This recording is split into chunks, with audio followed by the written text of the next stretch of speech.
నేను లాస్ట్ వీడియోలో నా శ్రీశైలం ఎక్స్పీరియన్స్ అయితే షేర్ చేసుకున్నా అండ్ ఈ వీడియోలో అయితే ఎలా రీచ్ అవ్వాలి, టైమ్ అండ్ కాస్ట్ అండ్ శ్రీశైలంలో విజిట్ చేయాల్సిన ప్లేసెస్ ఏంటో చెప్పబోతున్నా. శ్రీశైలం అయితే హైదరాబాద్ నుంచి అప్రాక్స్ 250 కిలోమీటర్స్ అయితే పడుతుంది. మనకి డైలీ బస్సెస్ అయితే ఉంటాయి. Cost around 300 to 350 per person అయితే పడుతుంది. శ్రీశైలంకి డైరెక్ట్గా ట్రైన్స్ అయితే లేవు. So buses or our own vehicle అయితే ట్రావెల్ చేయాలి.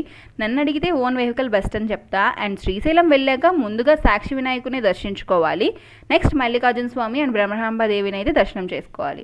ఏమైనా లగేజ్ క్యారీ చేసుంటే టెంపుల్ ఎదురుగానే క్లాక్ రూమ్స్ అయితే ఉంటాయి. అండ్ ఇంకా చూడవలసిన ప్లేసెస్ ఏంటి శ్రీశైలంలో అనేది ఇక్కడ మెన్షన్ చేస్తున్నా. అండ్ నల్లమలకైతే ఆఫ్టర్ 9 తర్వాత అయితే ఎల్లో చేయరు. మోస్ట్లీ బిఫోర్ 9 లోపల క్రాస్ అయిపోవాలి. అండ్ దర్శనం అయితే 4 ways: ఫ్రీ దర్శనం, శీఘ్ర దర్శనం అండ్ అతి శీఘ్ర దర్శనం అండ్ స్పర్శ దర్శనం. మేమైతే అతి శీఘ్ర దర్శనం తీసుకున్నాం, 300 రూపీస్ పర్ హెడ్. అండ్ ఇప్పుడు డ్యామ్ గేట్స్ అయితే క్లోజ్ చేసేసారు. And most importantly weekends ignore చేయండి. Hope it helps.